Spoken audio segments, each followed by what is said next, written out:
Hey everyone, I want to welcome you to today's topic, 3 steps on how to have the perfect phone call. I'm going to show you a phone call that I got permission to release to you.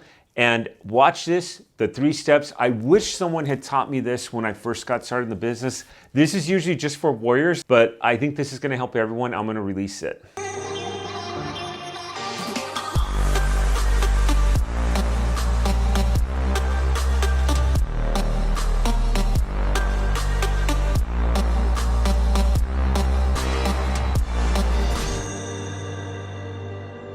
If you've not subscribed to my channel, please do so now. I'm giving out some freebies this month and I'd like you to get selected. So go ahead and click the subscribe button and also the notifications because we give out prizes. I was doing some cold calling last week on some leads, and this I was doing on my own time. And I want you to hear this conversation I had with this particular lady. I'll be breaking this up into sections. I'm going to talk about 3 steps that you can do that's going to help you achieve phone calls like this.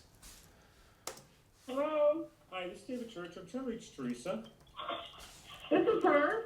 I need to tell you that this call is being recorded and will be used for training purposes. Teresa, I'm trying to reach a family member of Jack Sardisco. Sorry, what? I'm sorry, no, I haven't. Which Jack are you talking about? Either junior or senior. I have a 586 West 15th Street address. I'm calling on behalf of JD Vista. There's a check that got returned. It's a life insurance check from American General. Right. How can I? Yes. He's dead. Okay. But his brother that he lived with, who's deaf and challenged, I just actually have him right now. Okay, so a couple things that I want you to be able to pick up from this video. First of all, she gives me information that he's deceased. And then the junior, she has the power of attorney over the junior, which you find later. I give data right off. So this, first of all, comes with practice. You've got to practice your script. And if you're not a member of like a Facebook group, if you're not a member of any community, join something where you can practice your script with people. And I've said this before, and I'll say this again. When you practice your script with people, you want to do it with a fellow entrepreneur and not just anybody. And I say that because when I first started business and I started working for myself, well, even when I started business, people were like, oh yeah, he can't do that and he's got to work and he's got to do this. You have to be able to learn how to practice with someone who's going to believe in who you are and they're going to believe in what you're doing, and you have to believe in that well. But it comes with practice. Then you practice your script. Notice when I'm on the phone with this lady, I give her data right off. I give her the address. I give her the all the information that she needs, and then she starts talking. And what do? I shut up and I let her talk. And you'll see that a lot during this video. You have to be able to let your clients talk. You earn their trust that way. You have to be a listener in this business. Okay. Is this for the unclaimed money? It is. You're aware of this then, huh?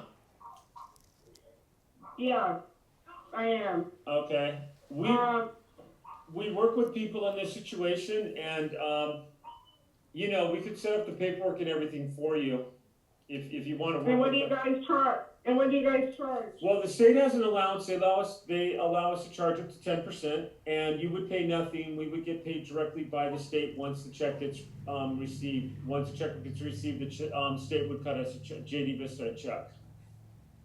10% of. The amount is $44,469.27. Right. Now, could that go to his brother, correct?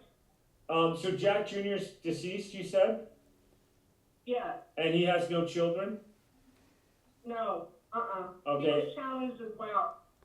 So I always hate to hear when people are not able to take care of themselves. I've worked before on getting people paid like this, and I've had different contracts like this. So this isn't the first time I've heard this. So you just want to verify. If someone says, hey, can the check go here? Well, there's people that I've wanted to see get paid on various deals, but there's a wife that never got a divorce and the money goes to her. And I've had relatives say, oh, well, we're not going to give you that information or what have you. So I just started the question, does he have kids? Was he married? Typically what I see is it usually goes to the spouse, then any children. If not, then the parents. If not, then the siblings, unless there's been a will or they had something in writing that we could show. Which has happened before, and just to make sure she knows that, because I don't want to make any promises that I can't keep. It could go to his brother. Does his brother have a power of attorney? No, I do. Okay, you're the brother's power of attorney? Because they were both challenged. Uh-huh. I have power of attorney over both of them. Okay, so what we could do is we could show that you had power of attorney, and then what we could do is we could work on getting you the check. It would be some paperwork that we could get to you, but yeah, we could definitely get that process started. Okay. Okay. Where are you located? Well, I'm in Orange County, California. Are you? What about you? We're in San Pedro. Okay. What I could do is I could get the forms filled out and I can email them to you for you to look over. If you're okay with them, they'll need to be a notary. Usually like UPS or AAA, they're like $10 or even your bank, or $15 at the most. So there'll be some stuff that needs to be notarized. We'll need the power of attorney documentation, but once we have all that, we can then go ahead and turn it on your behalf. And it's right now the state's backed up with COVID. It's taken about 6 months, but you will receive a check in the mail. Okay.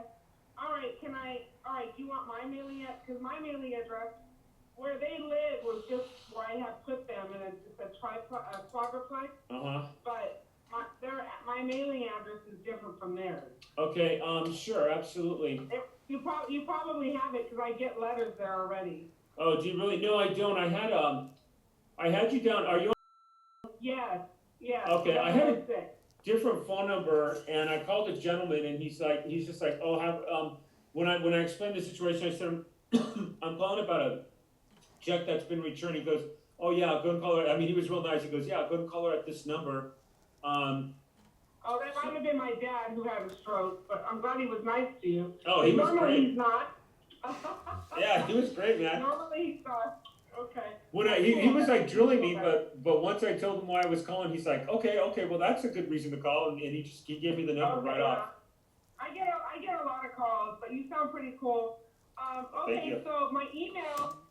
I love that. I love the fact that she says I sound pretty cool. I don't think I have the best phone voice always, but hey, she says I sound pretty cool. That's awesome. I've had people say, "Oh yeah, you sound really professional. You sound," and that's the thing. So it takes practice, and then as I'm going through and I'm having you listen to some of my jargon that I have, I would go through and I'd listen. What should you say differently?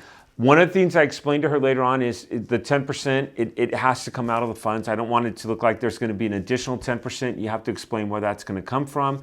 You have to make sure that they know that funds are going to come from the funds that you're helping collect. You have to let them know that I say if you choose to work with us, because really she can go around me. And by the way, it happens. Last week I did have someone go around me, and it sucked. The guy just said, oh, I decided to do this on my own. And it's not the first time I've heard that, but there's many times where you'll get the leads that you're trying to get, you're searching for. So let's listen to a little bit more of this. This was a 16-minute conversation. I'm not gonna have you listen to the whole thing, but 16 minutes. She gives me her mailing information, she gives me her email, she gives me a ton of family information, and all I'm doing is I'm listening, I'm trying to sympathize and relate to this lady. All right, let's listen to the rest. Is Teresa, do you have my spelling and my name with that address? Yes, that is correct. My email, though, is... Give me about 24 hours. The email will come from JD Vista. It's jdvista.com is our website, and it'll probably be from Maria, but I'll be CC'd on it. And yeah, we would love to get this open. I'm sorry, what is your name? My name's David Church. Yeah, I think we have a couple others. My Uncle Jack also had like 11,000 or something. And another Jack Ferguson. Cha-ching. Someone's telling me they have more leads. I went on here and I found over 30 leads. One is a life insurance policy and all it says is over $100. Life insurance policies tend to be over $25,000. They tend to be very large. In fact, I don't know if I've ever worked a small life insurance policy. There's probably a couple $100,000 in here total, just because I'm listening to this lady and I'm hearing her out. In fact, my staff got mad at me when they had to fill this out. They're like, you know how many claims there are in here? And it's really nice. Plus, I'm helping out a family, which I love too. So I'm helping someone, I'm getting help in the process, and this is great. This is the perfect phone call. I'm looking right now.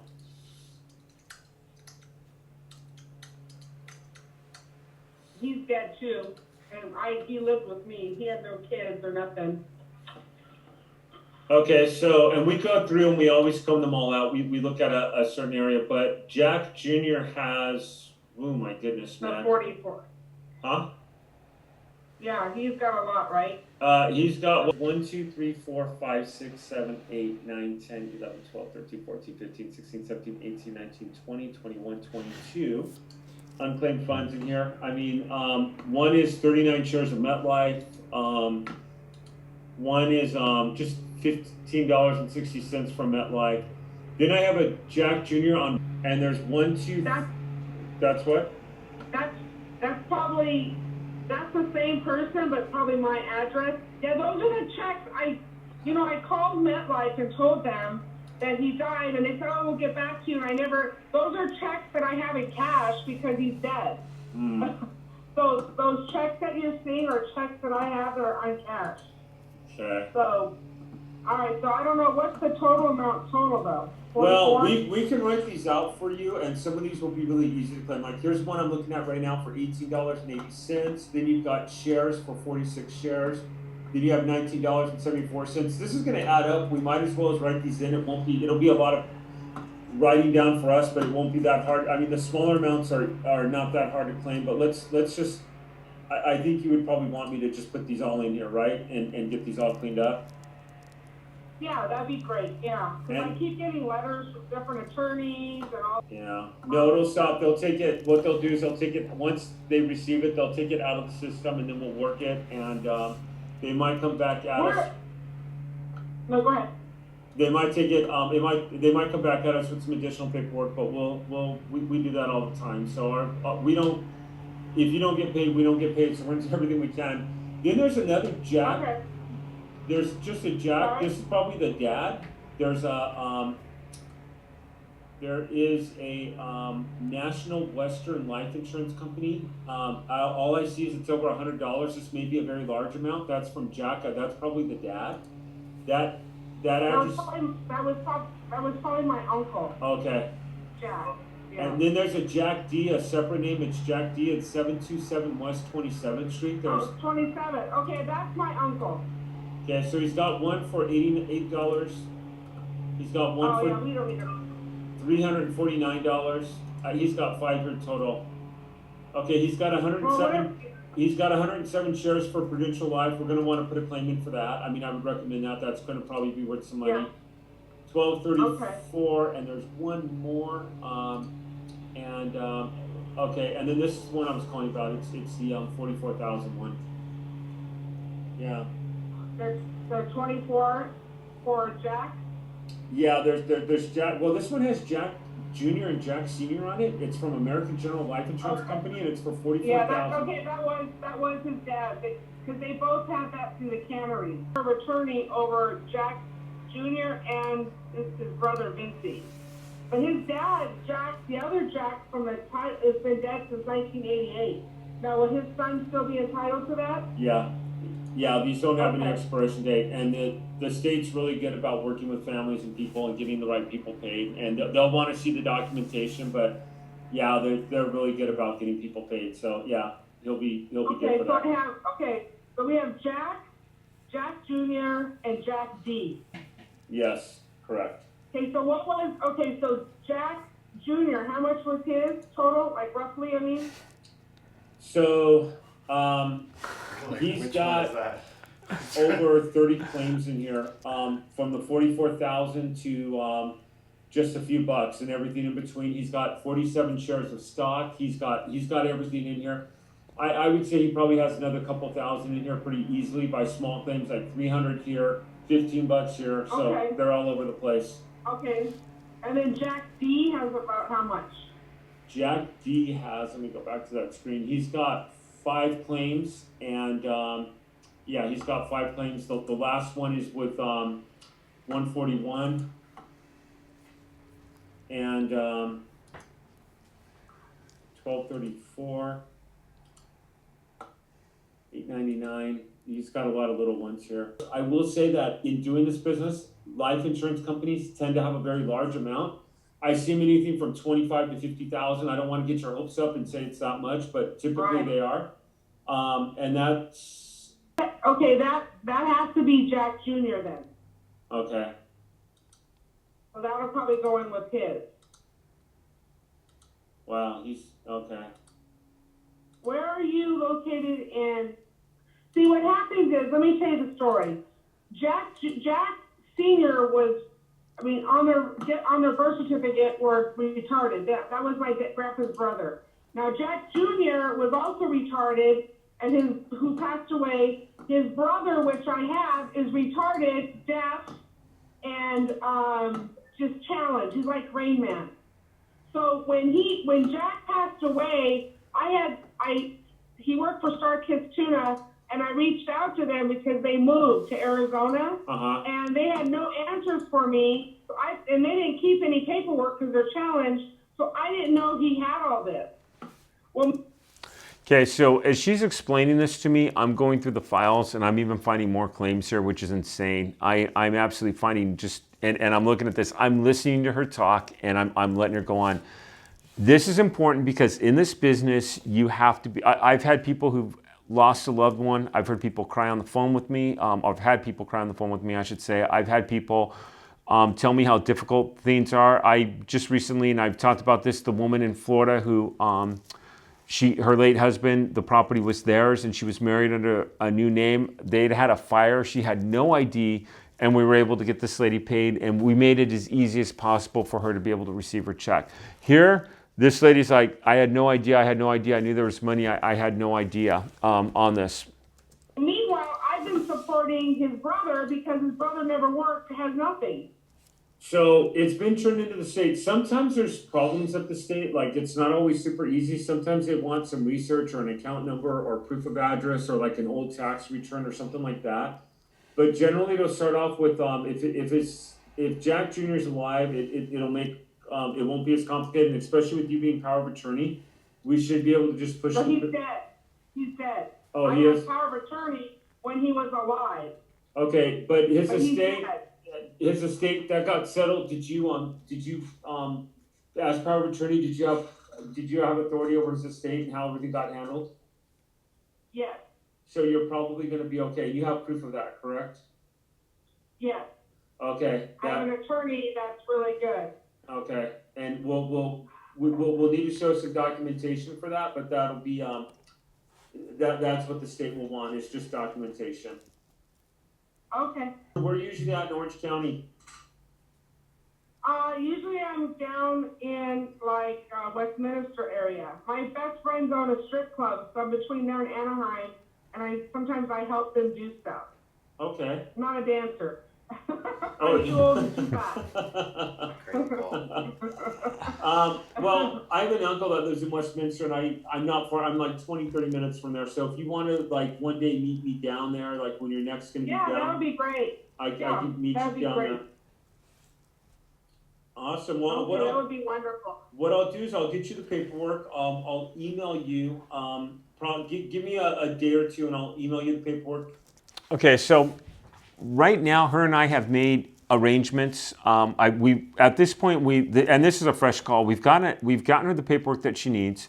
We're in the process of collecting it from her. She does say she's going to get the paperwork from her attorney and that she's going to give it all to me. She's like, yeah, my attorney has paperwork. She never did this, and I like you. I'm going to get it for you. She says that to me later in the call. So getting people to talk like this is not that hard to do. First of all, my vision is to be able to get my clients paid. I want them to get money. I want people to have the best business for me that they can have. So when I'm on the phone with somebody and they agree to do business with me, I want it to be an easy, effortless experience on their part as much as possible. Okay, so how did I get to this point where I can have phone calls like this? Number one was practice, because I have fumbled, I have said the wrong things on the phone, I've been hung up on, it happens. You've got to be able to practice. Step number two is correction.